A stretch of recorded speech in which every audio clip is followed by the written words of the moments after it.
To export 4K video, first of all, go to your Premiere Pro and open your project. Then click on sequence settings. And here, frame rate add 3840 by 2160. And then click on OK.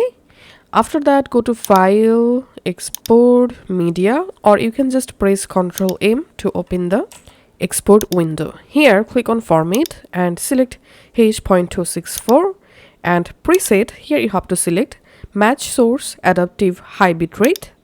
Now click on Output Name and you can go ahead and change your video name. You can also change the location where you want to export the video. Now select Video and expand Basic Video Settings. Here you have to check this option, Render at Maximum Depth.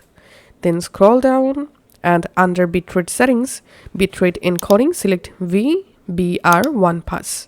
And then just click on Export and your video will be exported in 4K resolution.